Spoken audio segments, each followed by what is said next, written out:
My dear countrymen, Namaskar.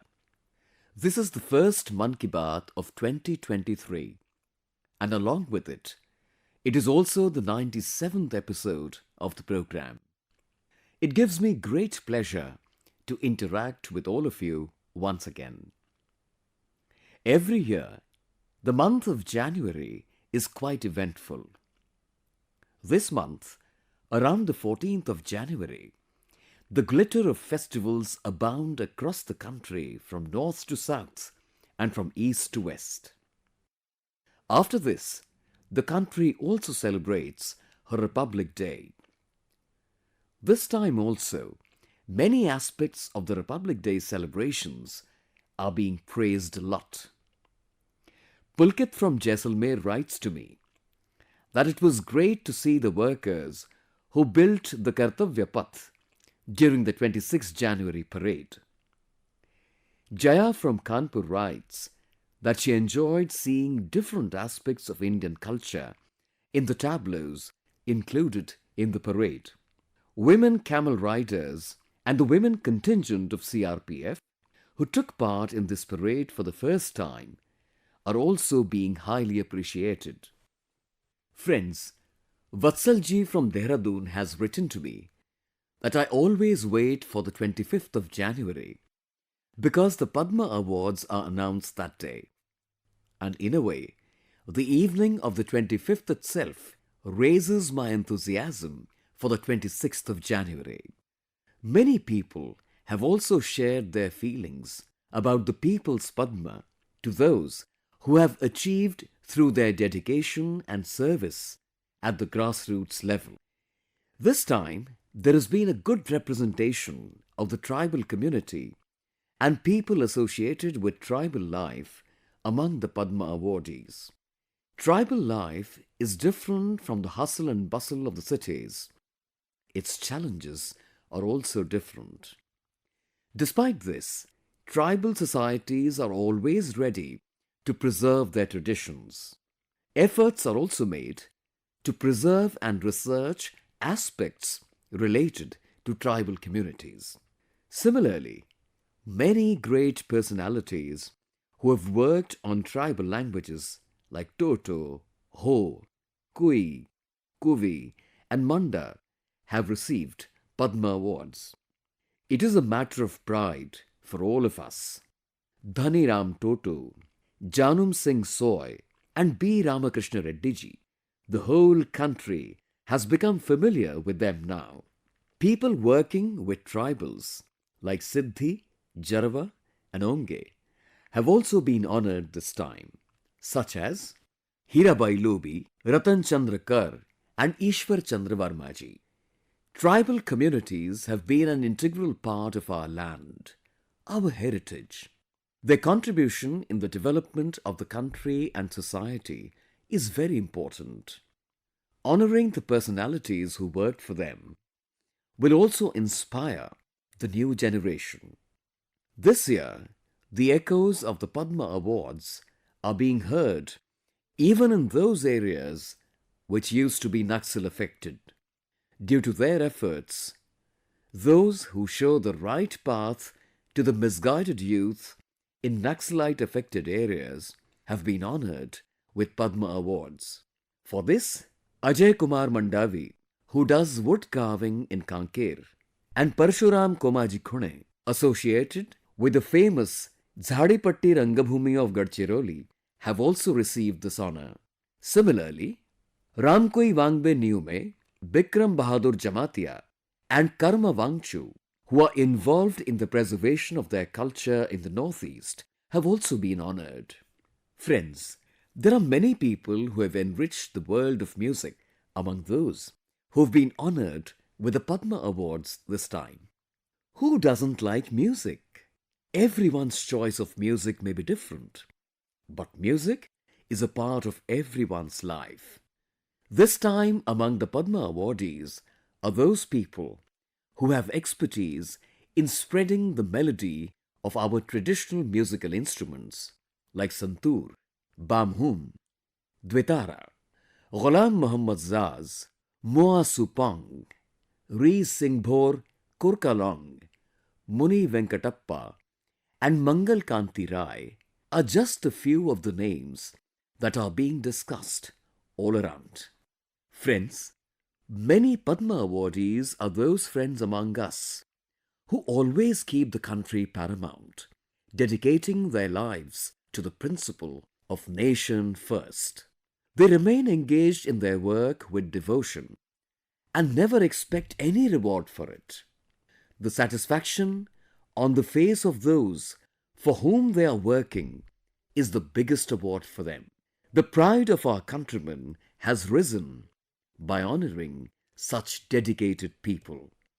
I may not be able to take the names of all the Padma awardees here, but I definitely request you to know in detail about the inspirational life of these Padma awardees and tell others as well. Friends, today when we are discussing our Republic Day during the Azadi Ka Amrit Mahotsav, I'll also mention an interesting book here. A very interesting subject has been discussed in this book, which I received a few weeks ago. The name of this book is India, the Mother of Democracy, and it has many excellent essays. India is the largest democracy in the world, and we Indians are also proud of the fact that our country is also the mother of democracy. Democracy is in our veins. It is in our culture. It has been an integral part of our work for centuries. By nature, we are a democratic society. Dr. Ambedkar had compared the Buddhist monks' union to the Indian Parliament. He described it as an institution where there were many rules for motions, resolutions, quorum, voting and counting of votes. Baba Saheb believed that Bhagwan Buddha must have got inspiration from the political systems of that time. There is a small but famous village in Tamil Nadu, Uttirmerur. Here, an inscription of 1100-1200 years ago surprises the whole world. This rock edict is like a mini constitution. It has been explained in detail how the Gram Sabha should be conducted and what the procedure for selection of its members shall be. Another example of democratic values in the history of our country is the Anubhav Mandapam of Bhagwan Basaveshwara of the 12th century. Here, free debate and discussion were encouraged. You'll be surprised to know that it is even before the Magna Carta. The republican traditions of the Kakatiya dynasty kings of Warangal were also very famous. The Bhakti movement furthered the culture of democracy in Western India. An article has also been included in the book on the democratic spirit of the Sikh Panth, which throws light on the decisions taken by the consensus of Guru Nanak Dev Ji. The book also has good information on community-driven and consensus-driven decision-making in Orao and Munda tribes of central India. After reading this book, you will feel how the spirit of democracy has been flowing in every part of the country for centuries. As the mother of democracy, we should constantly think deeply about this topic, discuss it, and also inform the world.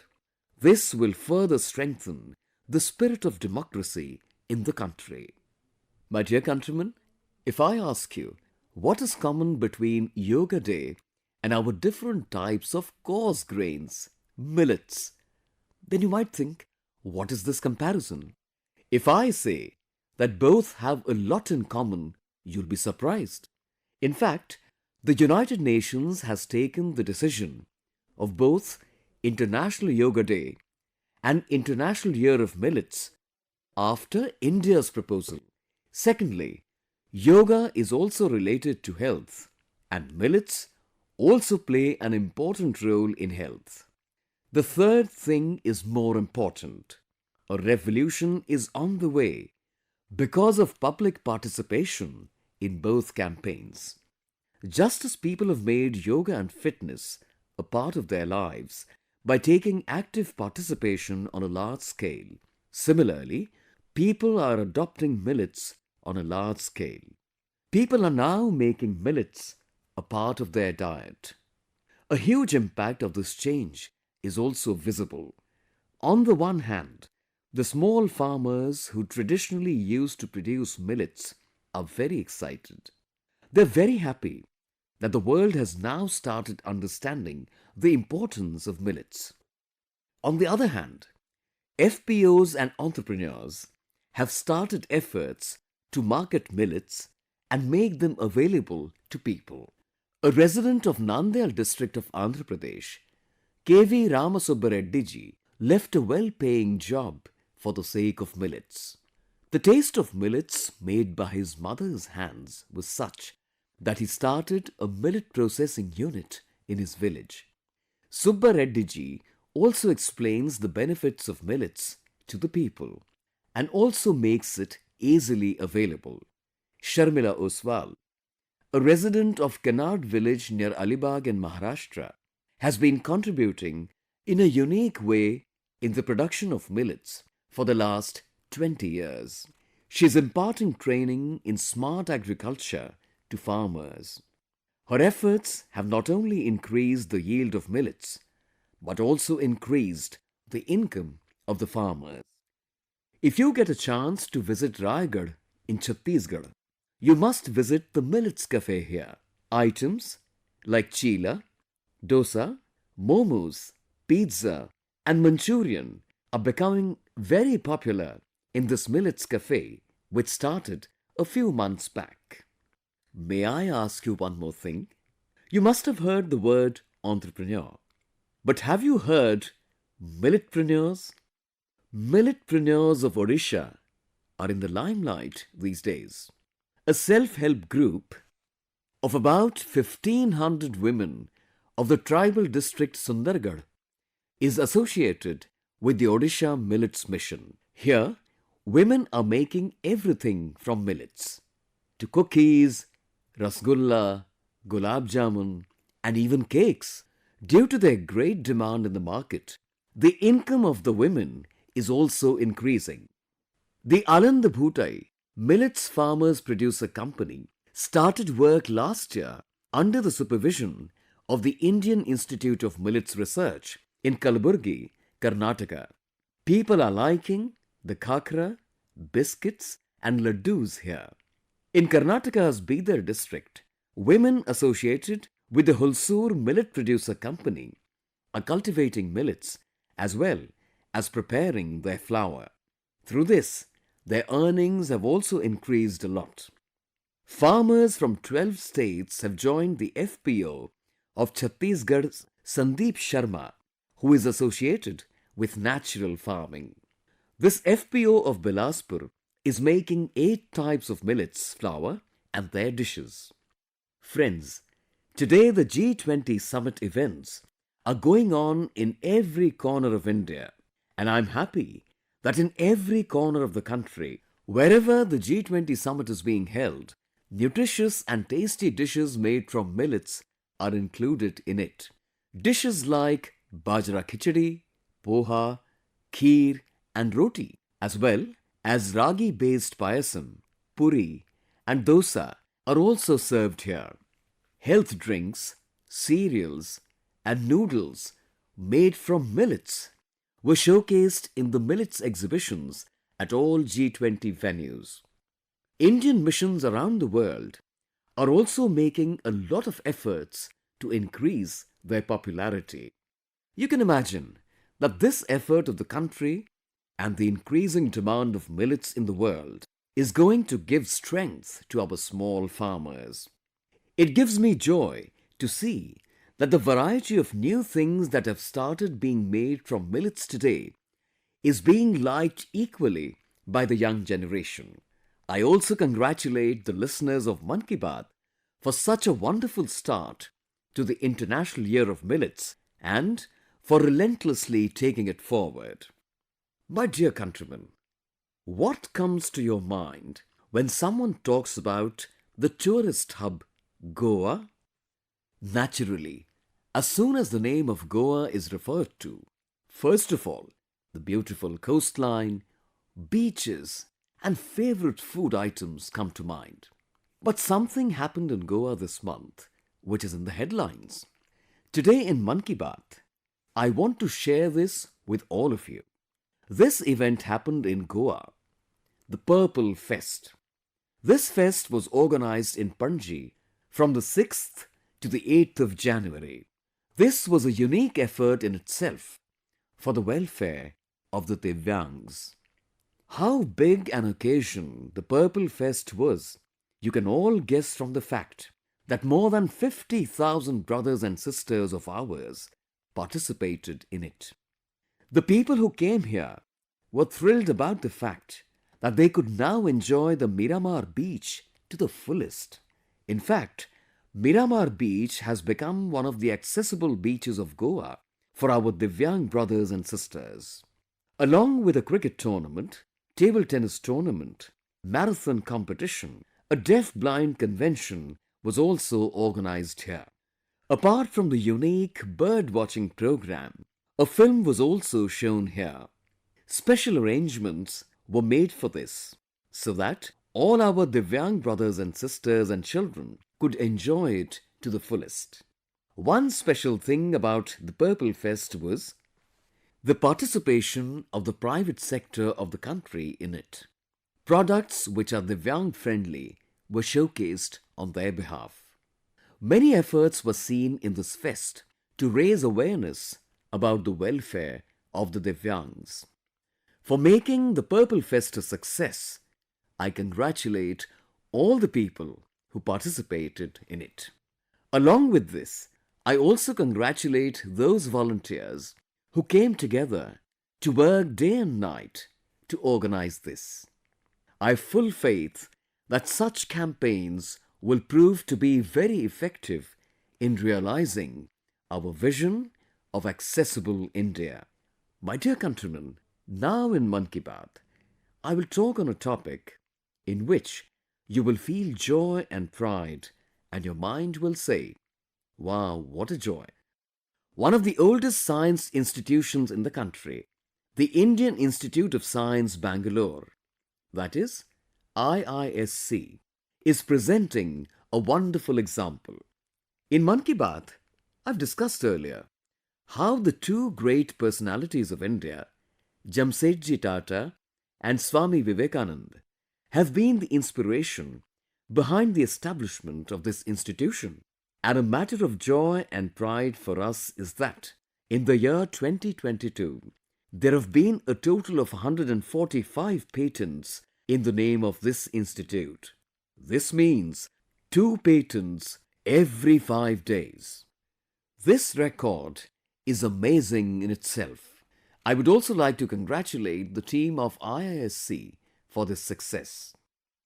Friends, today India's ranking is 7th in patent filing and 5th in trademarks.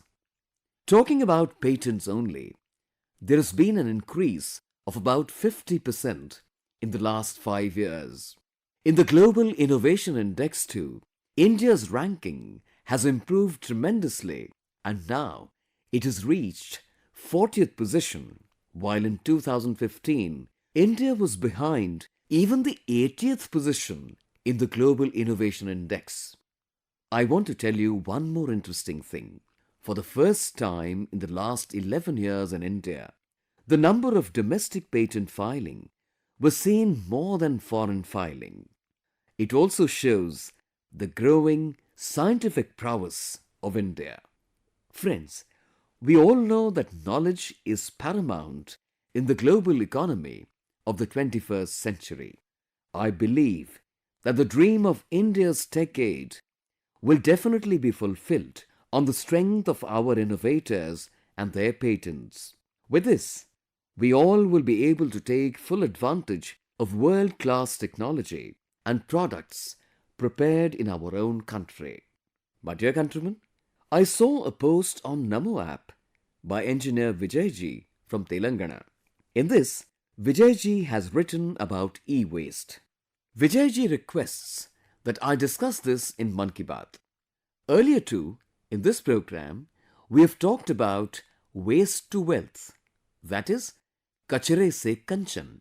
But come, today, let's discuss e-waste related to this. Friends, today devices like mobile phone, laptop, tablet have become common in every household. Their number will be in billions across the country. Today's latest devices are also future's e-waste. Whenever someone buys a new device or replaces one's old device, it becomes necessary to keep in mind whether it is discarded properly or not. If e-waste is not disposed of properly, it can also harm our environment. But if done carefully, it can become a great force in the circular economy of recycle and reuse. It was mentioned in a United Nations report that 50 million tons of e-waste is being thrown every year. Can you guess how much it is? Even if the weight of all the commercial planes that have been built in the history of mankind is combined, it will not equal the amount of e-waste being released. It is like every second 800 laptops are being thrown away. You'll be amazed to know that about 17 types of precious metals can be extracted from this e-waste through different processes. This includes gold, silver, copper and nickel. So utilizing e-waste is no less than making kachre ko kanchan. Today, there is no dearth of startups that are doing innovative work in this direction. At present, around 500 e-waste recyclers are associated with this sector, and many new entrepreneurs are also being associated with it. This sector has also given direct employment to thousands of people. E-Parisara of Bengaluru is engaged in one such effort. It has developed an indigenous technology for extracting precious metals from printed circuit boards. Similarly, EcoReco working in Mumbai has developed a system to collect e-waste through a mobile app. Atero Recycling of Roorkee, Uttarakhand, has obtained many patents in this field worldwide. It has also earned a lot of awards by preparing its own e-waste recycling technology. Tons of e-waste are being collected in Bhopal through a mobile app and the website Kabadiwala. There are many such examples. All these are helping to make India a global recycling hub. But there is also an essential condition for the success of such initiatives. That is, people have to be made aware about safe, useful methods of disposal of e-waste. Those working in the field of e-waste say that at present, only 15 to 17% e-waste is being recycled every year. My dear countrymen, today there is a lot of talk about climate change and conservation of biodiversity all over the world. We've been continuously talking about India's concrete efforts in this direction. You will also be very happy to know the work that India has done for its wetlands. Some listeners might be wondering what wetlands are. Wetland sites means those places where water remains accumulated throughout the year on marshy, soil-like land. A few days later, on the 2nd of February, it is World Wetlands Day. Wetlands are very important for the existence of our earth because many birds and animals depend on them. Along with enriching biodiversity, they also ensure flood control and groundwater recharge. Many of you must be knowing that Ramsar sites are such wetlands which are of international importance. Wetlands may be there in any country, but they have to fulfill many criteria. Only then are they declared as Ramsar sites. Ramsar sites should have 20,000 or more water birds. It is important to have a large number of local fish species. On 75 years of independence, during the Amrit Mahotsav, I would like to share with you some good information related to Ramsar sites. Now, the total number of Ramsar sites in our country has increased to 75, whereas before 2014 there were only 26 Ramsar sites in the country. For this, the local community deserves congratulations who have preserved this biodiversity. It is also a tribute to our age-old culture and tradition of living in harmony with nature. These wetlands of India are also an example of our natural potential. Chilika Lake of Odisha is known to shelter more than 40 waterbird species. Kaibul Lamja Loktak is considered to be the only natural habitat of the swamp deer. Vedantangal of Tamil Nadu was declared a Ramsar site in 2022. The entire credit for preserving the bird population here goes to the farmers in the neighborhood. The Panjatnag community in Kashmir spends a day specially cleaning the village spring during the annual Fruit Blossom Festival. Most of the world's Ramsar sites also have a unique cultural heritage. The Loktak Lake Manipur and the sacred lake Renuka have had long associations with the respective cultures there. Similarly, Sambhar is also related to Shakambhari Devi, an incarnation of Ma Durga. This expansion of wetlands in India is possible because of the people who live around Ramsar sites. I greatly appreciate all such people on behalf of the listeners of Mann Ki Baat and wish them all the best. My dear countrymen, this time in our country, especially in North India, there was severe winter. In this winter, people also enjoyed snowfall on the mountains. Some pictures came in from Jammu and Kashmir, which captivated hearts in the entire country. People from all over the world are liking these pictures on social media. Due to snowfall, our Kashmir valley has become very beautiful, like every year this time too. People also particularly like the video of the train going from Banihal to Badgan. Beautiful snowfall, white sheet-like snow all around. People are saying that this scene looks like a fairy tale. Many people are saying that these are not pictures of any foreign country, but of Kashmir in our own country. A social media user has written, "What would be more beautiful than this heaven?" This is absolutely correct. That is why Kashmir is called heaven on earth. Seeing these pictures, you too must be thinking of going on a trip to Kashmir. I would like you to go there yourself and take your friends along. Snow-capped mountains in Kashmir, along with natural beauty, there are many more things to see and know.